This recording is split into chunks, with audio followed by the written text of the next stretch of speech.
moments in life that don't announce themselves. They don't send warnings. They don't light up the sky. They just walk in, quietly. Sometimes in the shape of woman, and sometimes twice.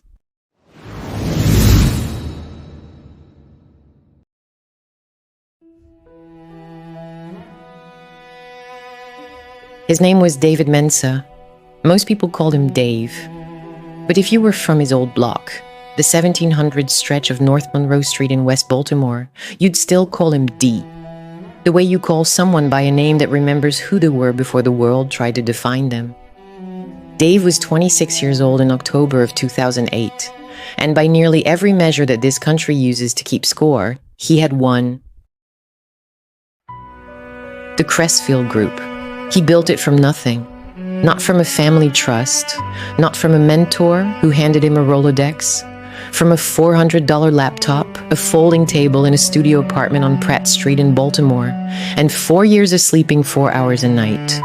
By 2006, Crestfield was managing early-stage digital media investments and had a minority stake in 3 growing tech platforms. By 2007, they had offices in Manhattan and Atlanta. By mid-2008, they were valued at just under $40 million.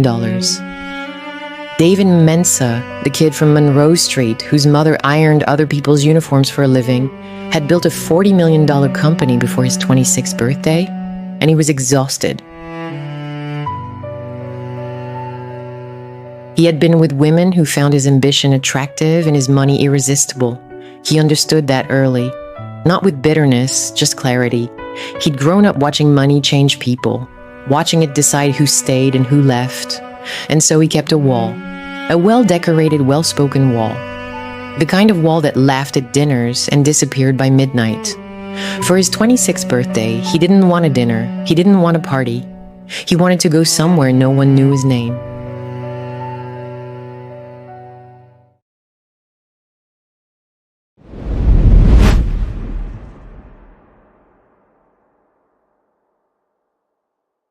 Big Fork, Montana. Population, just over 4,000 people. Sitting on the northeastern shore of Flathead Lake, the largest natural freshwater lake west of the Mississippi River. Dave had read about it in a documentary script he'd been reviewing for one of Crestfield's media investments. One line in the script had stuck with him. Big Fork is the kind of town that doesn't know it's beautiful, which is exactly why it is. He'd written the line in his notebook. And 3 months later, he booked a flight.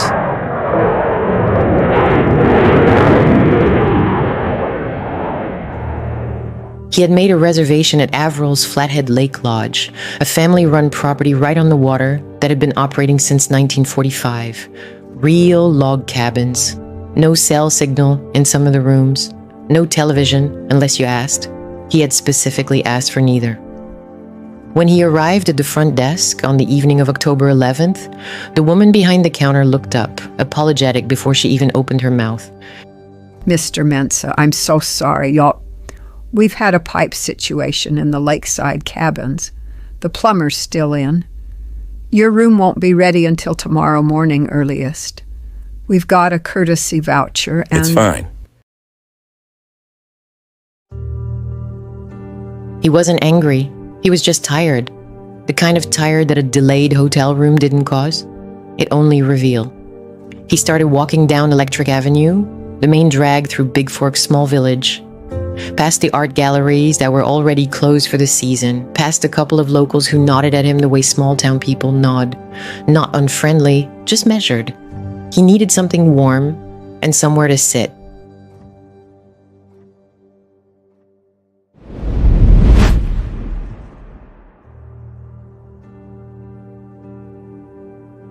The Grateful Bread Bakery had been in Big Fork since the early 90s. It wasn't fancy. It was the kind of place with mismatched chairs and photographs of the lake on every wall. And it smelled like baked bread and roasted coffee and something warm that doesn't have a name. There were only 3 other people inside, 2 older men playing cards in the far corner and a woman in a booth by the window reading. Dave sat at the counter. He set his elbows on the wood and he dropped his head. He heard the footsteps before he saw her. Soft-soled shoes on old wood floors, unhurried. Hi, can I get you something? Yeah, just a coffee. Black. I noticed the way you walked in, and that breath, the heavy one, just as you sat down. I'll get your coffee. It'll be warm in a moment, but I want to ask, would you also like me to prepare one of the guest rooms? We've got a small annex just behind the building. There's one room facing the lake. You can hear the rain when it starts, and it will start soon. No noise, no people, just the water. I'm sorry, what did you say? I said, would you like a room by the lake? The rain tends to come in off the water around midnight this time of year. It's not a bad sound if you're the kind of person who needs to think. How did you... Yeah, I'll take the room. It wasn't the first time a woman had been kind to David Mensah. It wasn't even the first time a woman had been perceptive. But there is a difference between someone reading your mood and someone reading you. Lisa had read him. Not with a dramatic observation, not with a rehearsed line, with a breath, with the weight of his walk, and a quiet offer of exactly what he needed without being asked.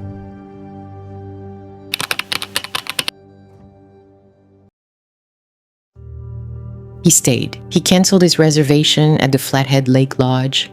He didn't call New York. He didn't check his Bloomberg terminal. For the first time in 4 years, David Mensah sat still and listened to October rain fall on Montana water. They talked for 2 hours. He didn't tell her about Crestfield. She didn't ask what he did for a living. They talked about the lake, about why Montana feels like a place time forgot, about what it means to build something, about African textile traditions. She had noticed the kente pattern pocket square on the jacket he draped over the stool. She knew what kente was. She knew the difference between Ghanaian and Ivorian weaving patterns. She'd written a paper on West African textile trade in her second year of college at Michigan State. He didn't say much during that part. He just listened, with the quiet attention of a man who hadn't been surprised by a conversation in a very long time. He stayed one more night.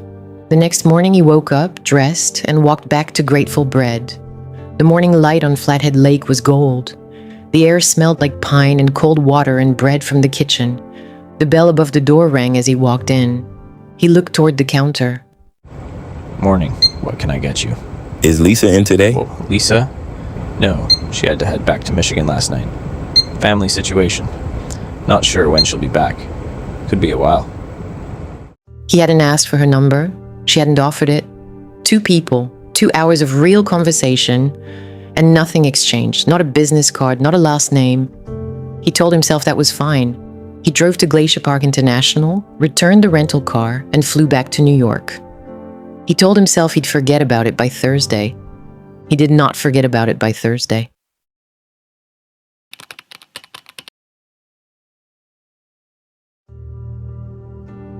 September 15th, 2008. Lehman Brothers, one of the oldest investment banks in the United States, filed for Chapter 11, bankruptcy. 158 years of history, gone in a morning. What followed was not a correction. It was a collapse.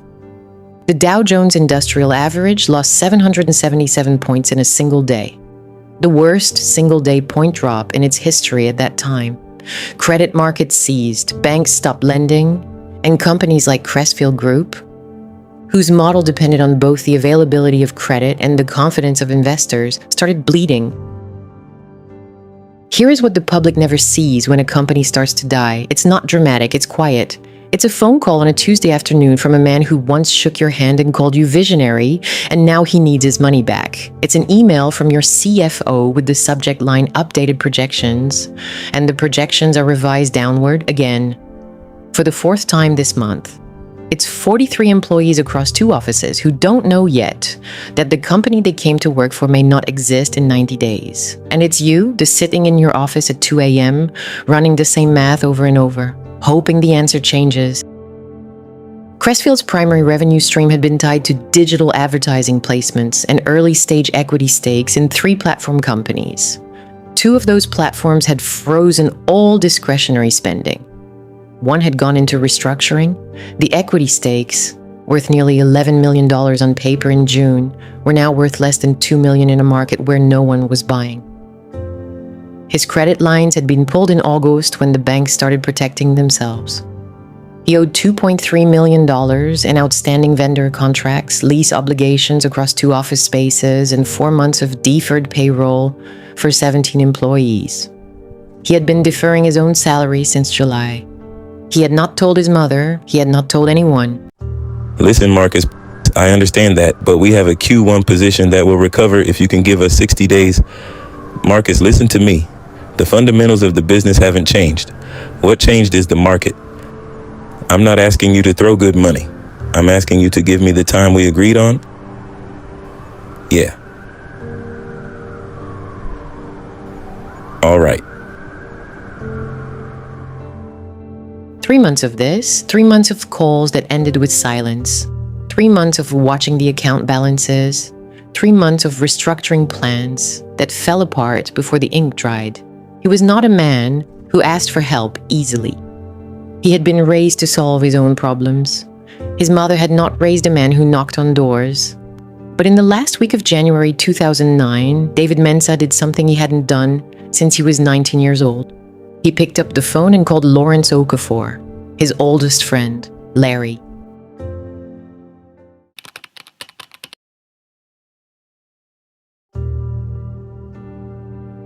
Lawrence Okafor. They had met at Frederick Douglass High School in Baltimore, 1999. 2 boys from nothing, competing for the same scholarship. Neither of them got it. They'd been close ever since. Larry had gone into real estate. Smart, systematic, quiet about his money in the way people who actually have it tend to be. He'd moved to Detroit in 2004 and built a small portfolio of commercial properties in Midtown and Corktown. Neighborhoods that were quietly being rebuilt by people who believed in the city when most people had written it off. They hadn't spoken in person in nearly 5 years. Dave landed at Detroit Metropolitan Wayne County Airport on a Thursday afternoon in late January. The sky was flat white. The cold had a different quality to it than New York cold. Harder, less apologetic. He had Larry's general area, Midtown, but he hadn't pinned a specific address. Larry had texted him to call when he landed. He would have called, but the call never happened. It was fast. The way violence is always fast, not like in movies where there's a build, a score, a moment to prepare. In real life, it's 3 seconds, a tap, a door, a voice. Get out, leave the keys, don't do nothing stupid. He got out. He didn't do anything stupid. The car, a silver Ford Fusion from Dollar Rent, a car, pulled away with his phone on the center console, his wallet in the cup holder, his laptop in the back seat, and the only number he had for Larry Okafor stored in a SIM card he would not see again. He didn't know where Larry lived. He only had a general neighborhood. Even if he found a payphone, and they were already becoming rare in 2009, he didn't know Larry's number by heart. He hadn't memorized a phone number since 2003. He walked 2 blocks south, the cold pushed against him. He saw a light, the warm, ugly, honest light of a late-night diner. He went inside.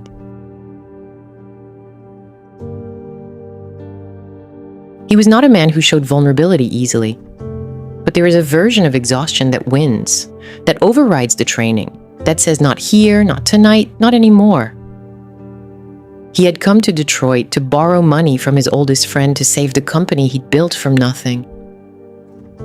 He'd been robbed before he could make the call.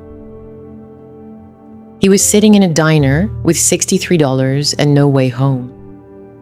And somewhere in the wreckage of the last 4 months, through all the calls and the memos and the balance sheets, he kept thinking about a woman in a gray apron in a bakery in Montana, about rain on a lake, about a breath. His head stayed down. Hello? Sir, can I get you something? You look like you might need a minute, but I want you to know we're here. Then, slowly, he lifts his head, He looks up and he stops. The face in front of him, the careful eyes, the loose locks, the plain apron, a different color this time, but the same stillness, the same unhurried way of standing, the same voice, Lisa, of all the diners, in all of Detroit, in the whole broken weight of January 2009, Lisa. Montana. Yeah, Montana. There are things you plan. There are things you build. There are things you fight for and lose sleep over and pour everything you have into. And then there are the things that just find you. In the middle of the worst night of your life, in a diner that has been standing since 1917, in a city that refuses to give up, the same face, again. Life has a way of doing that, of returning to you the things it means for you to have, not when you're ready, when you need them,